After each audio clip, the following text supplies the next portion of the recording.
Hello, subscribers! In today's episode, I'm coming back to where my channel started, with Rationality Rules. He has a somewhat new video that I wanted to respond to, and I did not think I'd actually beat Cameron from capturing Christianity to this. He's gonna be doing this video in February, but I'm actually gonna beat him to the punch. But first, let's go over Rationality Rules channel and see what he's done since I was away.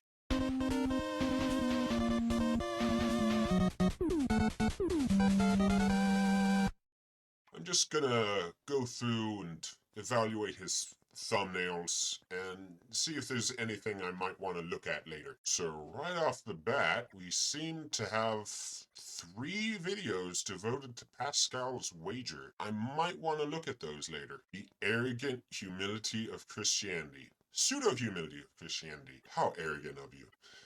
I do have to say, these are really good thumbnails, especially compared to mine. Here's an interesting one. The Great Cost of the Kalam. I might have to look at that one later. Here's one where he's trying to refute Deflate's video on his free will argument. And without watching it, I bet that is a rebuttal to Deflate's first video debunking Stephen's free will argument. It was a 2-part series, and I will bet that Stephen used stuff that was debunked in the second video to try and prove that he wasn't debunked. And this is a weird one. The heresy of Craig versus Tyson. How would Tyson know what heresy is? I mean, how would Tyson know if Craig is being a heretic? Really don't think he's in a position to be able to tell that. Atheism is self-contradictory. I'm sure it is. I will probably have to watch that video, especially since it's only 7 minutes. 6 proofs of God's existence debunked. I actually don't need to watch that one because of the video we're watching today. That would be redundant. Here's one. Evolution is just a scientific theory. There's the right face.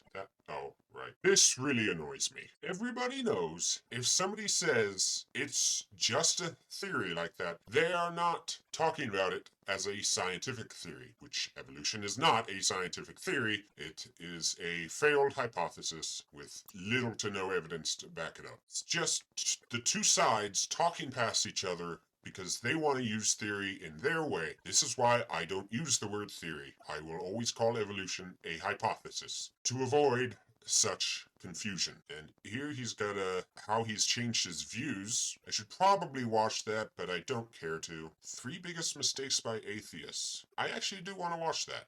Here is Rationality Rules' closing comments with his debate he had with Capturing Christianity, but that is a debate I've not watched because I'm waiting for a video that puts them all together. I don't want to go back and forth between 2 channels, one of which I am not subscribed to. Oh, look at that. The 100% real definition of atheism. Oh, I wonder if Stephen should have a debate with Cosmic Skeptic on this. Unless he agrees with Cosmic Skeptic now that atheist means a person who believes there is no God. And there's why is there something rather than nothing? It's really hard to not be tempted to watch some of his videos. That's just good clickbait right there. Then he's got these low fruit videos he's been trying, which I definitely don't want to watch those because they're over an hour long. This one's almost 2 hours. I don't think it's as low fruit as he's saying it is, but I'm not going to watch to find out. I might watch this one, Life is Meaningless If God Doesn't Exist, and getting sarky with salty comment. Shouldn't that be snarky with salty comments? I don't think sarky is a word. Oh, he's going after the genetic code. Maybe. There's quite a few more videos here that I want to watch than I expected. But this is the video we're here to watch. Every argument for God debunked. Before I watch it, I want to make a prediction about what he's going to say to all these arguments. And conveniently enough, somebody in the comments gave a list of what arguments he's going to be covering. Because he's obviously not covering every argument. Not literally. Oh, no. So first he has ontological argument. And I assume by the person calling it imagination game, that probably has something to do with it, but I can't quite say what that would be. So I'm going to predict that his argument against the ontological argument is something along the lines of, what about the maximal pizza? Would that mean a pizza exists in every universe? Necessarily, or something to that effect. It's actually been a while since I've seen anything about the ontological argument. Next is Watchmaker, which he has tried before. I'm going to guess he's going to call it an equivocation of sorts, and in doing so beg the question himself. He's probably going to try and say, we know the watch is designed, but we don't know these other things are designed. I am terrible at putting my thoughts into words. Next, we have the argument from DNA, which means I probably won't have to watch that other video where he apparently covers that very same thing. Well, it's obvious he'll say something about evolution in that, but I don't think I can make a fully formed prediction about that. Now, the next two are weird. Cosmological argument and Kalam cosmological argument. Why two? The Kalam cosmological argument is the only one I bother with, so I can't make any prediction for the regular cosmological argument, unless that's supposed to say contingency argument, because this is a video debunking every argument for God's existence, not literally, obviously, because he didn't include the argument from beauty, or free will, as I'm saying this, but it's especially odd that he wouldn't use the contingency argument, since that's Cameron Patuzzi's favorite argument, and he just had a back and forth debate with Cameron. So you'd think he would know that argument and try to debunk it. But the Kalam cosmological argument, my guess is he's gonna try for what Capturing Christianity has called the worst argument against the Kalam, which I actually disagree with. The argument being that the Kalam does not mention God. I actually don't think that's the worst argument against the Kalam. It's not a good rebuttal to the Kalam, but at least it's somewhat logical. The worst argument against the Kalam is actually right down here by this commenter. My personal response to Kalam is simply that we have never ever seen anything begin to exist. It goes down, there is no point when a chair starts to exist, just a point where we call a particular arrangement of wood a chair.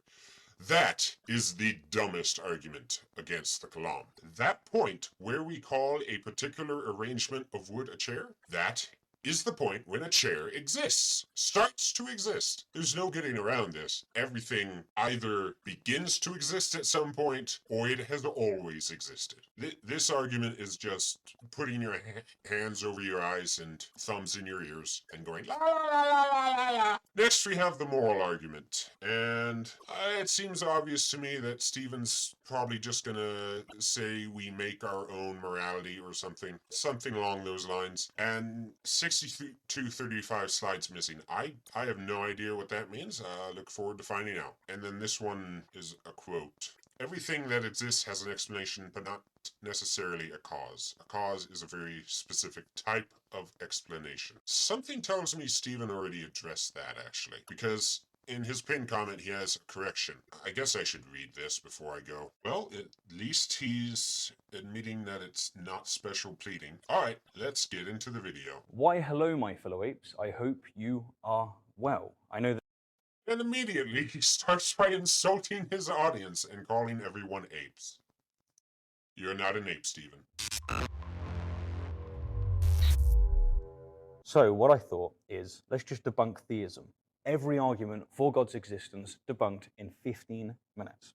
However, I have just wasted a minute on small talk, and so I only have 14 minutes left. But there you go. There's the new title. Theism debunked in 14 minutes. You know what? I am immediately regretting doing a reaction video. I am not quick enough to do reaction videos. Can't help myself. I want to hear the whole thing before responding. I don't like interrupting people. So I think I'll just watch this whole video and then come back to specific points and do a response. So my prediction was right. He did, even though I didn't articulate it very well, he did just replace God with an island or a argument or evil being.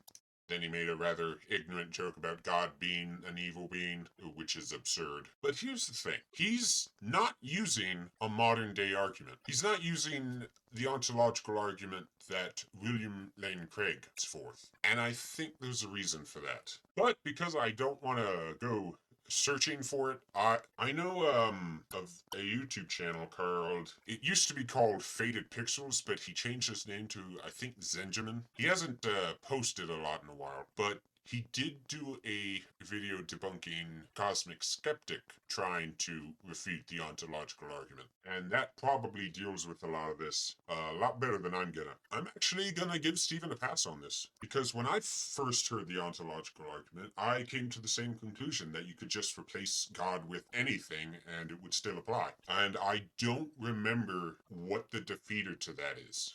The next part is that existence is not an essential property. Well, existence is necessarily better than non-existence, whether you want to call it a property or not. So if that has any effect on it, great. Otherwise, let's move on. I will give Stephen a pass on this one. So I was kind of right with my prediction for the watchmaker. He didn't actually say equivocation, but basic idea was there. Basically, he just appealed to evolution, a science fiction fantasy hypothesis, as a way of explaining complexity. But of course, even if evolution were true, the process of evolution would be very complex, and of course require being the product of intelligence. So he switches to saying that is an appeal to ignorance. So the problem here is basically the same as that worst argument I mentioned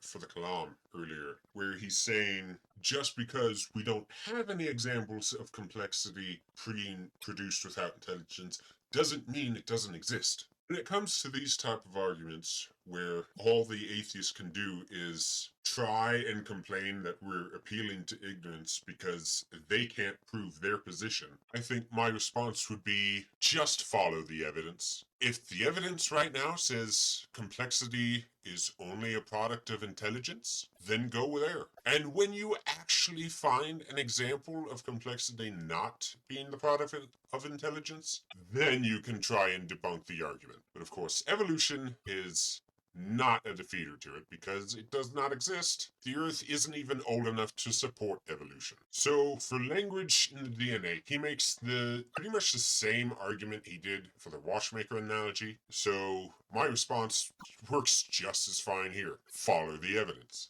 And funnily enough, he then tries, as I suspected, use evolution to try and defeat the argument, but he uses bees and flowers, one of the easiest to point to chicken and egg problems for evolution. Given the millions of years evolution is supposed to take, there is no way for flowers and bees to harmonize and work together. And I don't know why he included this cosmological argument. Nobody uses this particular cosmological argument, as far as I know. Everybody uses the Kalam. I think he just put this in here as an easy straw man that he could use to fill time because he couldn't debunk the free will argument or the contingency argument, at least not within the time he had. So I'm going to skip straight to the Kalam because this isn't even worth bothering with. Well, my prediction about the Kalam was way off. I guess good for Stephen on that one, but he's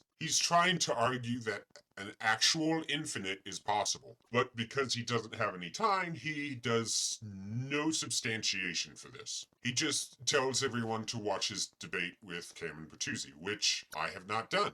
And I don't want to until one of them, either Cameron or Stephen, puts out a video combining them all into one. I don't want to go back and forth. But the Grim Reaper paradox does show a contradiction with actual infinites or infinite causes. Appealing to set theory doesn't get you out of the logical impossibility of an actual infinite. Set theory is just potential infinite. An actual infinite is just impossible. This goes well beyond intuition. This is just straight logic. I forgot what my prediction was for the moral argument, but I think I was probably wrong. So he went with the Euthyphro dilemma.